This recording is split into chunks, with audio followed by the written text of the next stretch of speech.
VGK hangs on for its 10th win of the season. The Golden Knights take their 6-game win streak to Montreal, and our What the Friday segment is ahead.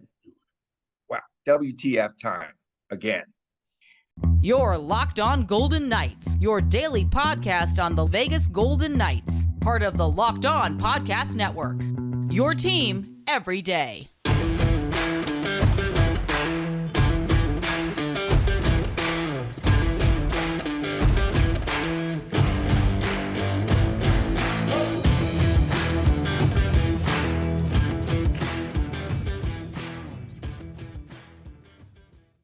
We are brought to you by BetOnline.net, BetOnline.net, with more props, odds, and lines than ever before. BetOnline, where the game starts. Tony Cardasco and Chris Golick from Las Vegas. You can follow us on Twitter at LockedOnVGK. It's very lively there, the chatter. Also at Tony Dasco, at TD Chris G. Our YouTube channel is Locked On VGK. Please subscribe. Golden Knights, Chris, jumping out to that 5-1 lead last night, and they had to hang on for dear life in the contest. They come away with the 5-4 victory. Imagine if you had VGK on the puck line, -1.5. You were breezing there. And VGK even had a Jack Eichel goal taken off of the board after an offside review. The fifth and game-winning goal comes from William Carrier. Even in France, even in, French Canadian, it's Carrier. Crying out loud. Okay. Senators kept turning the puck over, I should say, and including that big turnover on the Carrier goal by Alex DeBrincat, which was very sloppy. Mark Stone, between the second and third periods, was pretty ticked off about the approach of the game for VGK. He summarized the game. We were talking yesterday about the lack of offense. Well, they got the offensive end handled. But what about the defense? The Knights were not very good defensively, he said, in the D zone. But VGK did stiffen when they had to there in the third period. So, Chris, I know you're sipping your coffee, but give us some takeaways from last night's game. And by takeaways, I don't mean turnovers. It was interesting. I mean, everything started great, right? I was basically given out that I thought the Senators were going to roll yesterday based on the math of the game as far as the sports betting side of it goes, and God forbid I was almost right in terrible fashion. That would have been absolutely awful to for someone to cash that ticket on the way that game played out. But definitely not a great second and third period of the game. Second period again, unfortunately. First period started out just fine. It got a little interesting at the end there. Ottawa, this is a different team. Let's start there. This is a different team. The first thing that came to mind, the way they move the puck across the offensive zone, once they're in the zone with their passing, is Tampa. It is a very fast, quick, and lethal offense with a lot better parts now. I mean, they have improved so much from just the last couple of years. Tim Stützle, he's really looking the part. He's going to be an amazing NHL talent. Obviously, Alex DeBrincat, Kirby Dach is Montreal. Sorry, wrong game. We'll talk about Kirby Dach in a little bit, but give Ottawa some credit in this one. And I really did enjoy Bruce Cassidy's take at the end of the game. So I was listening as I was driving to go rep some hockey games last night. I was listening to the radio right as the game ended, and Gary Lawless, I actually sent him a tweet like, "Hey, this wasn't a funeral. This wasn't a funeral. It wasn't that bad." And this is the battle of, would you rather win ugly or lose playing well? So let's talk about the first 10 games of the season, right? We're 10-2 right now. Let's say we're 10-4. We lost Monday in Washington, and then Tuesday, right? It was Tuesday, Thursday. Let's say we lost Tuesday in Washington, Thursday last night in Ottawa. Let's say the team played well. Let's say they were 3-2 losses where the goalies played well. We had our chances, just we couldn't get one past the goalie. Are we feeling better about where we're at because we're playing all these good games? Or are we feeling better that we're 10-2 and the fact that they were able to grind out a couple of tough victories on the road? Tuesday, first game of the road trip, new time zone and all that. that's an adjustment. That is an adjustment going all the way across the coast. I don't care what the situation is. That's an adjustment. And you got Washington, who played the night before, which means they're going to come out and play a tough early part of the game. And then you travel to Ottawa, who's, they're playing, they're a little struggling a little bit as of late, but they've also had some very good runs in them. And it's an ugly game. I'm sure we'll hit on Logan Thompson's ole there in a little bit for that first goal and some of the other goals and stuff. But, Vegas is 10-2, folks. We'll talk maybe the third segment. This will peak back out again, but 10-2. Let's be happy about that. Ottawa did hit a lot of posts in the game, and VGK and Logan Thompson dodged a ton of bullets. Let's face it, in this contest, because the defense was not good in front of him. And Ottawa, in fact, had 46 shots on goal. What can we attribute the lack of defense to in this game? First time that an opponent scored more than 3 goals, although, yeah, it's time to talk away. Maybe you take off that fluky goal by Giroux there at center ice, where he was just chipping it in. And that heavy ice, man, heavy ice must be in the water in Ottawa. Something else for segment 3, but I had to throw the A in there too. Come on, man. There you go. Good job. I was fine on the heavy ice. Like you did your job on the heavy ice. The A was a bonus. Yeah. So unfortunate bounce. Unfortunate. As a goalie, again, I'm not ever one to talk about what type of advice to give to an NHL pro. I could barely skate on my own and in beer level type stuff. So I'm not gonna get too far here, but. I was selling cards last night on one of my apps, and someone said, "Oh my God, you got to see this goal." So I pulled it up right away. I'm like, ugh. And I have one person arguing, shout out to Ray's Sin City Sports, good buddy of mine, very, very good follower of the show, watches every show. So huge shout out, and hopefully I can find you at T-Mobile and I'll recognize you next time and I'll buy you that beer instead of ignoring you like I did last time. Another story for another time. But point being is his perspective was, man, that was kind of lazy. You got to get your body behind it. And then I have another user who's like, have you ever played hockey? Have you ever played goalie before? I'm like, well, I've been a goalie in the past, and this will be my 4th consecutive night on the ice. I think he wasn't expecting that. And he's like, oh, you know how hard it is for these goalies to do what they do. And that's when Sin City Sports Rays jumped in and said, you got to get your body behind it. You got to get your body behind it. And that's, I think, what LT was guilty of doing. He tried to get his body behind it. It did take a strange bounce, but that's also a reminder that, how you got to do the right things. You have to do the right things on every level of the ice. And when you're out there, whether you're the goalie, whether you're defense, whether you're forward, whether you're the offensive, neutral, defensive zone, it doesn't matter. Doing all the little things right is what leads to victories. And VGK did some of those things last night, but I think the original topic might have been about all the scoring and what happened and defensive zone turnovers. The Cassidy defensive and neutral zone system broke down last night. Ottawa got a ton of stretch passes across the ice, a ton of stretch passes across that hard ice that connected and led to scoring chances. And that's, this is going to happen every now and then. It's okay. We're still 10-2. We're still 10-2. That's a reason to smile. I want to move on to special teams. Okay, so Chandler Stevenson, the shorthanded goal, spectacular from Nick Waugh on the 2-on-1 for VGK. Riley Smith had the power play goal in the contest. And then, however, though, VGK, talk about letting a team off the hook.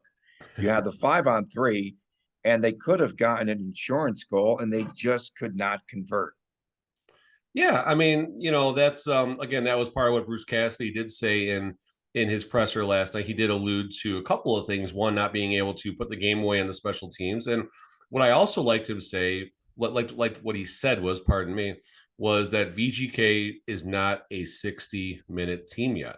He didn't do that barking about the team. He didn't do that like, oh, these guys got to figure it out. It wasn't anything like that. I thought it was a very calculated, honest assessment without going in there and throwing the clipboard and yelling at these humans. They're world-class athletes, but they're human. Did you see the photo that I posted? I took the screenshot where he just looked like, if that picture could talk, I mean, he was just Was it in the presser or was it on the bench? No, it was on the bench, and he just had like one arm up, on the bench, and the death stare was something else. he had to suppress a lot of what he wanted to say Mhm. because but again, though, he does know this team. He knows its demeanors. He knows how to push their buttons. And sometimes silence is golden. I didn't want to go there with the golden reference and Golden Knights. Welcome to the golden age. Oh, the golden age. Jeez. Go ahead, Hey, it's continue, fun. man. People dig it. It's fine. It's fine. But yeah, no, Tony, I'm 100% with you on all of that. And back to Cassidy, I loved, and I posted it last night when I got home, his presser after the game, and I loved every second of it. I honestly did. He was honest. He wasn't, like I said, he wasn't throwing things. He wasn't mad. But the quote that I took away is, "We're not a 60-minute team yet," which is a very fair statement. You can watch any of the last 10 of 12 second periods pretty much, and you can learn about that. But he also did say I don't think anyone is a 60-minute team in the NHL yet, which is also fair. So coach knows where the team is at right now. He's honest about where the team is at right now. Did we get a couple lucky victories along the way to get to 10-2? Of course. That's how hockey works, whether it's in the playoffs, the Stanley Cup final, or game 11, 12, 13 of the regular season. There's going to be a lot of puck luck, good, bad, and otherwise. And right now, VGK is on the right side of nearly everything, right? And their 2 losses could have been victories as well. They were 2 tough losses, but they were in those games. So we've played 12 games. We've won 10 of them. We've been in all 12 of them. We've had serviceable goaltending. Yeah, LT, not a great game last night. There was definitely 2 that he wants back. Obviously, the one that snuck over his glove from between the in the neutral zone, and then you had was it Claude Giroux's second goal, I want to say, that just snuck through like a hole, like basically in his shoulder or wherever that got through, and it was unfortunate, but 42 saves. I also think that was a career high for LT, if I'm not mistaken. So he kept the team in the game, and hey, 10-2, 6 wins in a row. And last year, our season high for winning streak was 5. Just 12 games in, we've already beaten that. So smile as we head into Montreal tomorrow. Okay, you talk about this Ottawa team improving. Yes. Cam Talbot's going to be a difference maker once he's back. He's tough on 100%. Us too, Tony. He's a VGK killer. He really is. He'll start on Saturday night up there. That was the plan, and he's going to start in Forsberg. Broke his stick going down the tunnel. He was just so mad at himself. They have more team. But one of the reasons, I think we have to point this out, one of the reasons for the slow start with Ottawa last night, the Senators, T.J. Smith, the head coach, switching Stutzla he moved him down a line and moved Pinto up to guard against Jack Eichel, which was one of the dumbest maneuvers I think I've ever seen. Then when they got back to their original top line, that's when they started to cook again. I don't know if you noticed that, but yeah, they were afraid to defend Jack Eichel. I get it. He scored 1.5 points per game against Ottawa throughout his illustrious career, but I think they gave him too much respect in that game last night.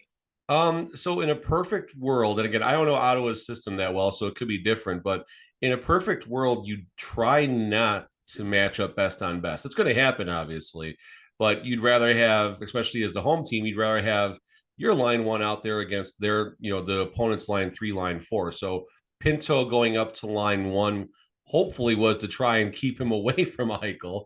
And obviously that Eichel is just a player that I don't care what the situation is. He's just right now a player that can only somewhat be contained a little bit. He's not going to be stopped.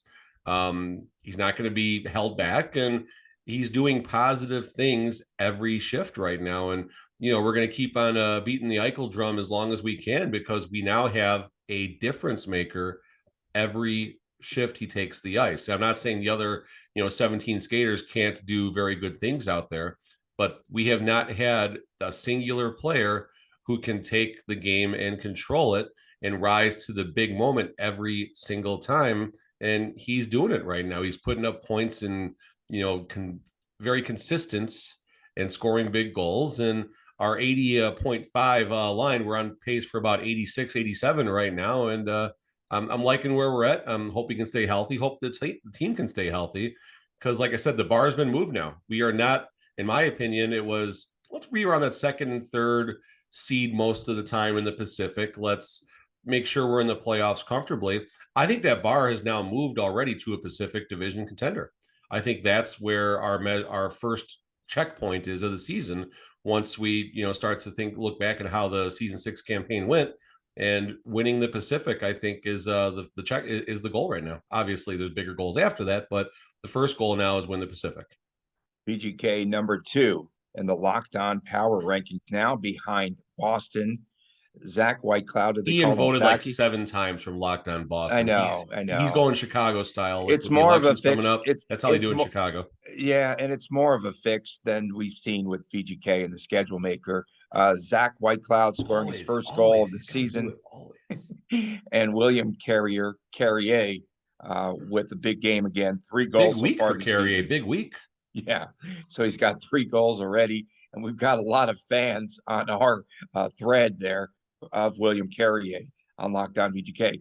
Hey, Chris, coming up next, VGK took that midnight train to anywhere. Actually, the midnight train from Ottawa to Montreal. They play the Habs tomorrow night. We'll talk about this matchup. And don't forget, WTF What the Friday is still ahead right here on Locked On Golden Knights. Born and raised in Southern Nevada. BetOnline.net is your number one source for betting football. And for the start of this new basketball season, find all the latest player developments, team matchups, news, podcast, and in-depth analysis for each and every game. And as always, BetOnline remains your continued source for all your sports wagering information, from live betting to up-to-the-minute scores for every sport that's out there. The fastest, the easiest way to check in on all your favorite games and events, including the National Hockey League, Major League Baseball, MMA, boxing, and golf. Head to the website today or use your mobile device to learn more. BetOnline, where the game starts. Welcome back from Las Vegas. Thanks for making us your first listen right here on Locked On VGK. And don't forget to subscribe, please, to our YouTube channel. And we appreciate all your comments, positive and negative. Oh, we'll save some of that stuff for WTF. Oh, geez. VGK's third stop on this fight. You like that little train reference in there? Okay. I jumped on it too, Tony. I played too. It was fun. All right. VGK's third stop on the 5-game road trip is in Montreal tomorrow night. The Canadiens are 5-5-1, and the fans there, it's a bit of a surprise in the early going. They expected them to be tanking by this time.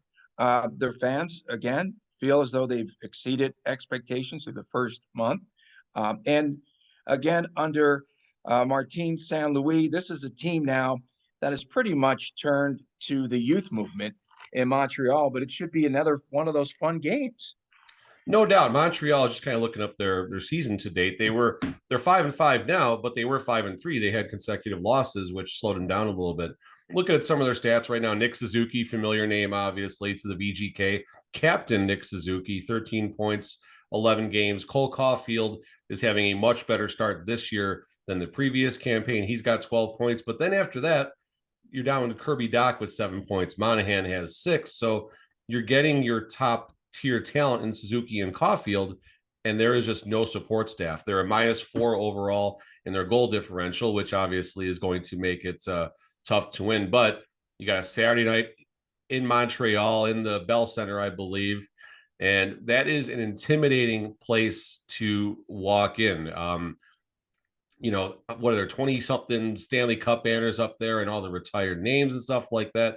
That is a cathedral. That's a coliseum. That is the place to be. And I think there is a level of intimidation, even for, the people that have been in this league a long time. You have an arena like that takes you back. You go into T-Mobile, you go into in Seattle, you go to Arizona, whatever the heck they're playing in these days, and you look around, it's cool, it's fun, but Montreal takes you back, right? Montreal is a special place. That's the only place I want to see a game outside of Vegas right now. I am absolutely dying to make a trip up there one of these days to just experience that atmosphere. So, but that said, the team on the ice obviously has to feed off of that energy and such. And at 5-5, they're doing okay. They were 5-3. So, I mean, that's something to hang their hat on. Unfortunately, they're only getting their top level talent to do something. And, the third and fourth and even second line, it looks like, unfortunately, are not able to catch up at the moment. So Very winnable game for the VGK, even though it's going to be, I'm assuming that's the hockey night in Canada game and everything. So that's bigger than Monday Night Football and Thursday night and Sunday Night Football combined, as far as the Canadians are concerned. And everyone on the VGK also knows that it's a special game and they want to rise to the occasion. And again, it's a winnable game, but it's also just as much of a trap game as last night's game against Ottawa was. Canadians fell in overtime last night to Winnipeg by a final of 3-2 on a Kyle Connor game winner. Nick Suzuki had a goal and an assist. We really enjoy his game. Hey, VGK fans, I should say. Man, I'm having a difficult time on this Friday, just kind of sprinting towards the weekend. VGK fans probably wondering about Daddy, Evgeny Dodonov. Okay, where is Evgeny Dodonov? He's on the IR right now. He has not scored a goal through 8 games. He's got no points. He's a -3. And there's a lot of conversations right now about a trade perhaps with Washington, which is absolutely depleted. Washington lost again last night to Detroit. And that team is just pretty much curtains at this juncture. But it could be, they have a lot of forwards on this Montreal team. In addition to Dodonov, Jonathan Drouin, Mike Hoffman. So they do have a lot of trade value there. And this is a team that you need to watch out for in the future because I feel as though under Martin St. Louis, I think that they're starting to build something special. No doubt. And, it's about building it right. There's different ways to build a team. VGK is in the same perspective as the Rams, blankety blank those picks, it seems like. But Montreal is certainly building their team. And a Stanley Cup final run, unfortunately, at the VGK's expense a few years ago, but a Stanley Cup final run and then just absolutely have fallen completely off. And, that just kind of shows, I guess, when maybe they have a plan, they're sticking to it and they're like, oh, okay, we got to the cup. Cool. But, we're still trying to build this. I mean, I don't know. It's kind of a dumpster fire at times up there. And Cole Caulfield, Nick Suzuki, that's just 2 great building blocks. And Kirby Dach is also another one. And they're probably going to put Dach on that top line, pretty much steadily. It wouldn't surprise me. Definitely wouldn't surprise me. And give them time, they're going to be a very solid team. Again, another powerhouse eventually in what's going to be an absolute remarkable Atlantic, about maybe next season, definitely next 2 or 3 seasons. And then the Honda West Pacific will be shortly behind, about 3 or 4 years from now to be an absolute powerhouse as Anaheim, Seattle, and at some point San Jose will get onto the next level of their rebuild and, start performing better as well. We're talking about Montreal and the Habs. We have to give a special shout out to Shea Weber's dead cap money, of course. And this team though under St. Louis, he said, it's a very youthful team, and he said that his team, when they're good, they're really good, and he said when they have bad moments, they're not so bad, and they kind of dig themselves out of it. So that could be a sign of a very competitive team. Not sure. I think it's going to be Jake Allen in net. I would have to imagine because Samuel Montembeault played in the game last night. And so I think Jake Allen will probably be between the pipes. 7 starts this season, 3 and 4, and goals against average of about 3. So I think that's what we're going to see. And for VGK, probably Aiden Hill, right, in that. I think that was the plan before last night's average game for LT. We're not going to beat up LT too much for that game. But again, I think Aiden Hill goes Saturday, and we'll figure it out from there. Yeah, it should be pretty interesting. Any predictions on this game as Montreal comes off? You said they were 5-3. It's a 2-2 road trip for them. Carey Price. Carey Price is still on that roster, LTIR-ish, and says that he still wants to play hockey. I don't know what's up with him. But do you have any predictions on this game? Well, first, does Shea Weber get his return video, his tribute video? Was welcome back. How does that work right now? That's They a might have strain. I to mean, wheel him on the ice in the body cast, he's nowhere even near the VGK. Like I No, see no, nothing about that no, right he's now. fishing. He's fishing in Canada right Hey, now. he's earned it. He's had Ice a great fishing. career, and there's a lot of players very thankful, especially defensemen and goaltenders. Masks are very thankful that Shea Weber is not in the league anymore. Unfortunately for him, I mean, it stinks when you have to stop doing this earlier than you wanted. But great career, and yeah, we'll see how that shakes out. But prediction: this is a get right game for VGK, right? This is a get right game. I think the team has really had a wake up call, even though they're 10-2. Very odd, but I think there's been a wake up call these last couple of games, and they are lucky to be 10-2 the way the week has gone.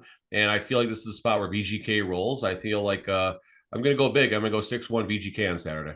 I don't know if that's right or not, but I feel like it's a big, dominating effort from the word go. 6-1, lock it up, and we'll be on to Toronto on Tuesday. Yeah, I say 5-2 final. I think they've come out of their offensive doldrums. I think Jack Eichel's ready to just break out again. Had just the one assist, the one goal taken off the board. Just one assist last night. Only one assist. So that's 5 points in the last 3 games. Not bad. Not bad. And he did have the goal that was taken down. And that was a blatant offside. So we're not even going to go there in that game. Coming up next, it is that time of the week. Okay. It's time for WTF. What the Friday? That comes your way next, right here on Locked On Golden Knights. Hey, if you've thought about securing your home with home security, but have been putting it off, you definitely want to listen up. Right now, Locked On VGK listeners can order the #1 rated Simply Safe home security system for 50% off. This is their biggest offer of the year, and you don't want to miss it. What I like most is Simply Safe's advanced technology, whether it is controlling your system from your phone with the app, watching the crystal clear HD live stream from your security cameras, the wide variety of high-tech sensors, all of that, and Simply Safe was named the best home security system of 2022 by U.S. News and World Report, and this is for a 3rd year in a row. Simply Safe is an entire home security system. They've got advanced sensors for every room, for every window, for every door, HD security cameras for inside and out, and smarter ways to detect motion that alert you only when there is a threat that they feel is real, and even hazard sensors that detect fires, floods, and other threats to your home. Again, 24/7 professional monitoring service. It costs less than $1 a day, less than half the price of ADT's traditional professionally installed system. Don't miss your chance today. Save big on the only security system that myself and Chris recommend. You get 50% off of your new Simply Safe system. It's simplysafe.com/LockedOnNHL. That's simplysafe.com/LockedOnNHL. There is no safe like Simply Safe. Welcome back to Locked On Golden Knights. Tony Cardasco, Chris Golick. I'm going to get over all these tongue twisters. We come to you from Las Vegas. We thank you and appreciate you tuning in, be it on our audio feed that we have. Of course, you can find it wherever you get your podcast or on the YouTube channel. Of course, make sure it's Locked On VGK and please subscribe. Chris, it's that time, man. It is time for What the Friday, and it's much anticipated. And I'm going to let you go first. And we save some time for this final segment. I know. This is going to get dirty pretty quick here. No, yeah. So my first What the Friday. It's not been the greatest. You almost slipped. No. We're good. I'm good.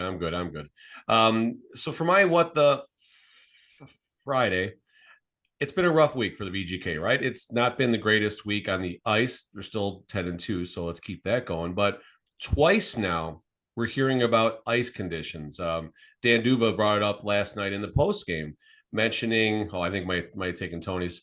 Dan Duva mentioned that some of the players have mentioning, and coaches behind the scenes about Monday or about Tuesday's game in the ice, and then you look at the ice tonight in Ottawa, it wasn't the greatest. These elite players are slipping and not making some of the best passes.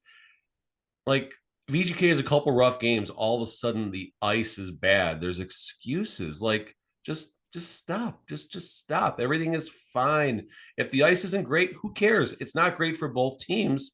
and the better teams will get there. So stop selling us on just because VGK didn't route someone 5-1 that it has something to do with the ice conditions or the travel or whatever it is. Just there's no excuses at this point, especially when the team is doing well. We don't need to be sold on ice conditions, hard ice, soft ice, medium ice, melted ice, snow cones, whatever you want to put out there. Don't sell us on the excuses that the ice wasn't great, especially just because VGK didn't win 4-1 and it wasn't perfect. So what the Friday for everyone that is putting excuses out there while VGK is still winning. I'm glad that you caught on to that, because last season, that was their go-to excuse when things were going bad, was the poor ice conditions. WTF. Last night, watching the VGK Senators game I was on ESPN Plus, and so between the second and third periods last night, I did watch that interview with one Mark Stone, and then I switched over to baseball and I caught up on some football and all of that. And then when I came back to ESPN Plus, it was blacked out, and so I had to go do the illegal stream thing. WTF, ESPN Plus, what are you doing? Why are all of these stinking games blacked out? This was even on the Ottawa feed. I blame it on the heavy ice. It's watching games has been a little more challenging this year, as many fans have alluded to in many places, and it's definitely unfortunate. My next What the Friday, it's kind of along the same wavelength, same places I started the show. And why was everyone so down yesterday after a victory? It wasn't the best victory. I get that. Gary Lawless, Dan Duva, they were just basically crapping on the game, for lack of a better term. Gary Lawless was even going as far to make comments that the team didn't seem mentally prepared and their heads weren't right for the game, and suggesting the team needs a day off from practice today and just to get their heads right and stuff like that. Like, get it from the coach, people. Get it from the coach. The coach is where you need to be listening to the post-game comments from to get a true feeling on what's happening. And this is not knocking Duva or Gary Lawless or anything like that. They're remarkable at what they do. I admire Gary Lawless's passion every time the man speaks. It is awesome to watch. But I felt that the reaction to last night's game was overboard. And I was concerned when I was at what I was going to watch when Cassidy spoke, because this is an opportunity where Cassidy might have lost it in previous situations when things haven't gone that well. He has a strange history of, he's got skeletons in the closet, call it what it is. But I admire the way that Cassidy spoke last night after the game. It really made me feel better about the performance and the fact that, hey, listen, we're still 10-2 right now. There's some things that need to be worked on. I don't think he went in and addressed the team after the game was over. It's not even a burn the tape type of bad game. It was a rough game at times, but not that bad of a game. It was entertaining to me. It was of course it was. And again, stick tap to Ottawa. Ottawa's doing well. So that was a lot of fun. What the Friday, Gary Lawless, Dan Duva, just take it down a notch. Let's enjoy where we're at right now. And fans, if you really need the pulse on how the game went, start from the post-game presser and work your way back. When you start by listening to the post-game and stuff like that, and then you hear the coach, it's a strange message. But after I watched Cassidy speak, I felt a lot better about the game. Carson Meyer said, what the F is up with the Ottawa broadcasters continually calling the Misfits line the so-called Misfits? I like that one. So-called. WTF. So I was watching Carolina's 3-2 shootout victory the other night over Washington. And again, this was a game that the refs took over, and I knew that you might appreciate this. WTF. Okay, so there were 2 embellishment calls in this game, which we hardly ever see. And then a very rarely called penalty on Marcus Johansson for clipping Brett Pesce. There was a clipping call, WTF, in the NHL. Have you called a clipping penalty lately, Chris? No, I don't think I've ever called the clipping, and I think if we did, it would be an automatic game misconduct because you're going low on someone. Is it in the rule book? I don't know if clipping itself is in the USA hockey rulebook. That's a fair question. And I I wonder if it's in honestly, the NHL rule book. it probably is. I mean, these refs are held to very high standards and about knowing the book and stuff like that. And the difference from a clip to a trip. I mean, heck, I don't know. It's pretty it's pretty wacky. But I have called embellishment calls. I actually love using the embellishment call because there's situations, especially in the beer league, you got a player not very stable on their feet. That's the case. It happens. And when I say that, the ref is not very stable on his feet either. Not because I was in the bar beforehand, not usually at least, but because I'm not a NHL skater by any means. I'm a beer league official. Call it what it is. I can move, but I'm not that great out there, and I accept that wholeheartedly. That said, in beer league, when someone gets tripped up a little bit, there are players that literally they'll get a hook up here, and it's a hook. It's definitely a hook. They'll get a hook right in their right at their chest and stuff like that. And if you get hooked, you're gonna get pulled back. You're gonna like the cane pulling you. But there's players that are literally will jump and fall to their knees. What are you doing? You get your butt in the box too. So WTF for embellishment in beer league. There you go, Tony. Do another one if you want. I'm looking through our Twitter feed. Oh no, I've got a bunch. I came fully armed today. Good, and good. Tim Ward also said, why in this digital age of streaming do blackouts still exist? I pay for the subscription, but I still can't wait to get to watch my team. WTF, ESPN Plus. Okay, I've got a WTF. Of course, all WTFs lead to who? Willie Karlsson. Last night, I don't know if you caught this in the game. Nick Hague loses his stick. His stick, was broken and in front of the net. And so William Karlsson, so generous, going Lady Bing on us, hands his stick over to Nick Hague. And they even pointed this out on TSN last night. The length of the stick.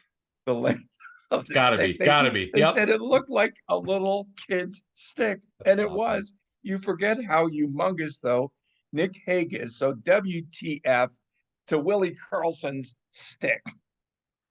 I had to go there. I'm sorry, man. No, that's good. I like that one, Tony. So here's too good. Here's what just came to me right here. This is I'm going to target Twitter follower Antbo. So Locked On Sports put out the power rankings, which show the Vegas Golden Knights second. I guess if I would have voted, we probably would have been first. But honestly, until it gets to the playoffs, I'm not okay. We're going to move forward from that. But user Antbo, he says the word trash about the power rankings. Give us some context, folks. And this isn't a Locked On, actually is Locked On VGK. We're all tagged on this right now. So give context. If you don't like, comment. If you have something to say about what me or Tony say, or in this case, Locked On Sports, we're putting the power rankings out. Don't give us a 1 or 2 word response. Trash. Why is this trash? Is it trash because VGK is not number 1? Is it trash because VGK is not number 12? What are you getting at? And this is for every Twitter user. I like engaging and I like figuring out, why you're thinking the way you do. So WTF when you give a 1-word response and don't give any context. Let's talk about it. Don't just fire a shot and go hide behind the keyboard. You keyboard warriors. We've got a WTF. Time to welcome back Cotter to the third line.